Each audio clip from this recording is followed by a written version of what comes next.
Welcome to part 2 of Decoding Higher Damage.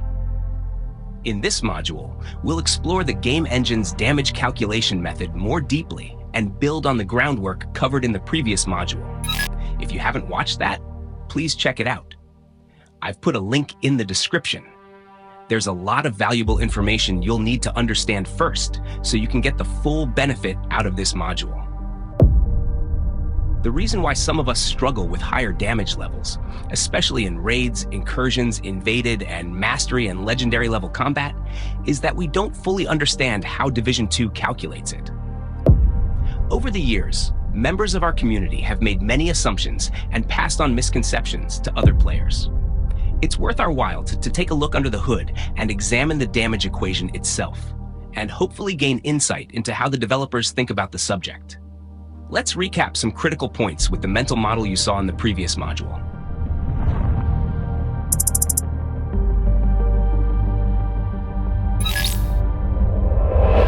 Remember, it all starts with foundational damage. Then damage grows through a phase of what I call augmentation. These two are separate in the damage calculation. Foundational damage is the start of the equation. Referred to as weapon damage in the game's UI, it's the sum of all the weapon damage and weapon type damage on your character. This foundation becomes robust after you've thoroughly developed your character, weapons, and gear. Augmentation math grows this foundation through a series of multiplications. Things that you can multiply include crits, damage to targets out of cover, and damage to armor. We'll cover others as well. You'll note that these multipliers are not always on. They depend on you meeting specific conditions and requirements. For instance, headshot damage won't kick in if you don't score any headshots. High headshot damage stats mean nothing if you can't get your bullets to hit any enemy heads. In other words, headshot damage is not a guarantee. It has a dependency. It's based on your skill as a player. If you're not great at acquiring headshots efficiently, others will have to fight harder and even protect you, compromising their own effectiveness. If you end up impacting your team, consider rethinking your loadouts and builds. Damage to targets out of cover, or DTOC for short, also has a dependency.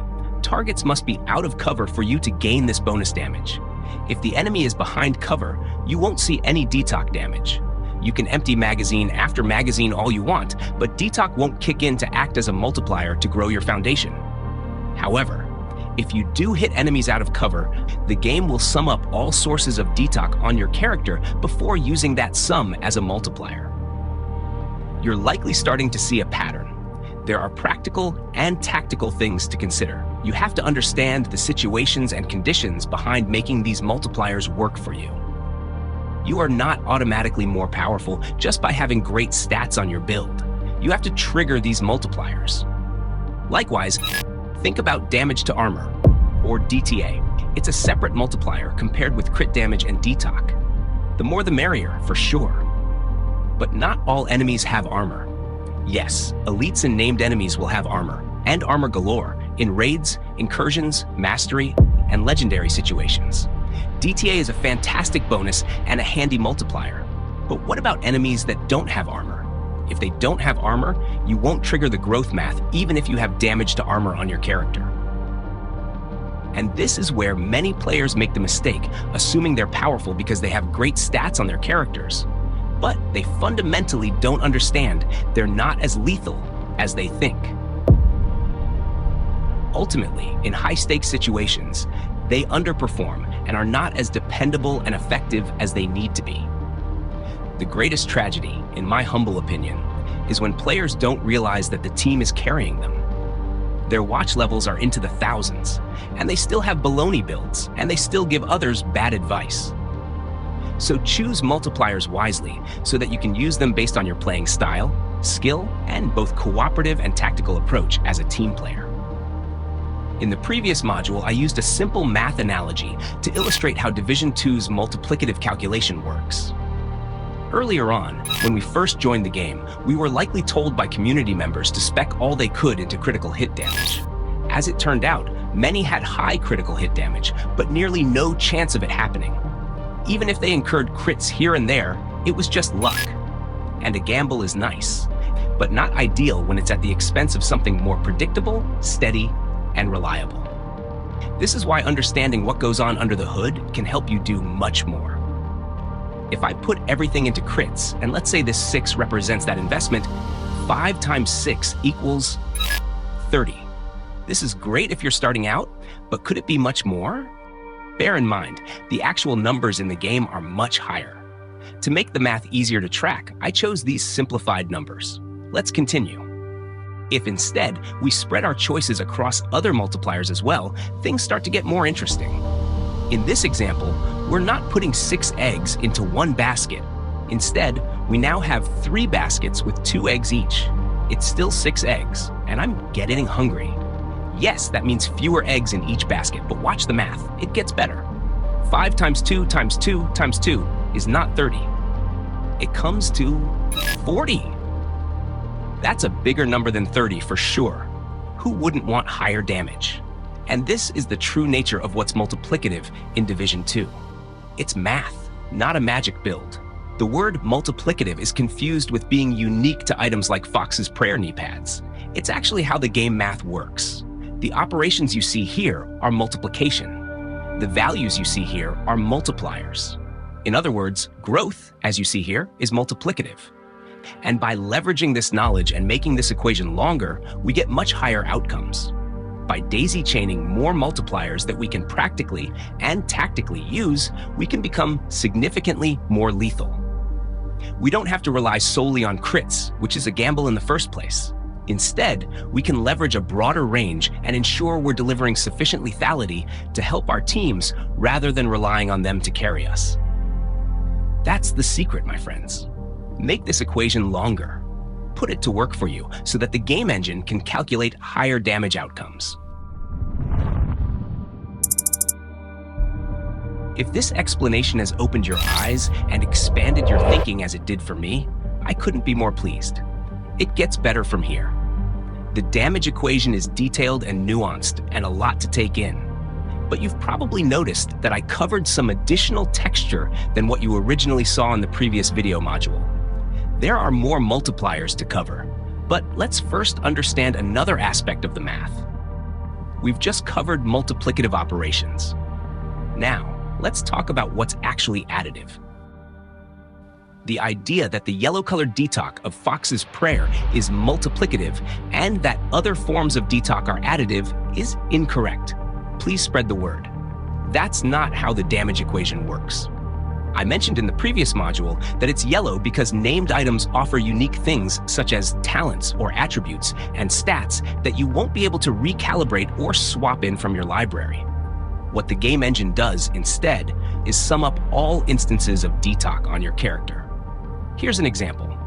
In combat, I engage enemies that are out of cover, so detalk is highly practical for me. To maximize the amount of detalk on my character as a multiplier, I have some options. There's the detalk on Fox's prayer knee pads. You can also have it on your weapons. Detalk is a core attribute of LMGs. Be sure you fully optimize detalk for maximum potential. With other weapon types, consider reconfiguring their minor attributes with detalk. Same here. Be sure it's at maximum. There are other sources as well. The precision variant of the Smart Cover skill, which comes from completing the Battle for Brooklyn DLC, provides an amount of detalk that scales with the number of skill tiers on your character. You have a modest temporary amount at skill tier 0. Still, it'll be a bonus for you and your team. Its bonus is more profound at skill tier 6, especially if you can proc overcharge. As with all skills, Smart Cover will operate for only so long. Once it fizzles out, you and your team have to manage cooldown time before it becomes available again. If you don't have this, but someone else is running this as part of a skill build, you can still benefit from having more detalk while that player's precision Smart Cover is active. Last but not least, if someone on your team is sporting the Demolitionist specialization, that player can provide group members with 5% more detalk. If having this extra amount is essential to the whole group, do a gear check as a team before entering into combat. So, 3 sources on your character, and 1 from others on the team. They're additive within their category, and the game refers to this category as damage to targets out of cover. As you can see, the game engine sums up all instances of decode available to you, whether on your character or amounts contributed by the builds of other players. It sums everything up into a nice, robust multiplier. And it doesn't do this for decode alone. It does it with every multiplier category, such as damage to armor and so on. This is just a high-level and very brief overview to get you to think creatively and innovatively. It's not meant to be a hyper-exhaustive presentation. The devs provide new gear, weapons, and talents from time to time that can give us options we didn't have before. But it's up to us to make the most practical and tactical choices in both our build configurations and team play. The game engine sums up the instances within each category of damage. Then each column becomes a profound multiplier to grow your foundational damage. And, get this, 5 times 5, then times 6, and times 6. Can you take a guess? It comes to 900. Wow, are you starting to rethink your builds yet? There are players who are seriously stuck on crits only. They won't consider anything else. I get it. Old habits die hard. These three numbers add up to 17. 5 times 17 comes to 85.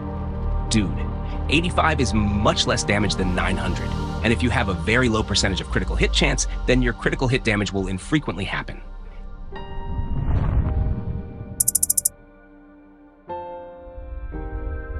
If you see the growth potential of this math structure, you're onto greater days where you're improving your lethality and the tactical value you bring to different teams. In the old days, this math was not apparent. Players went into raids but lacked sufficient DPS. When they couldn't clear mission phases, anxiety and stress turned into toxicity.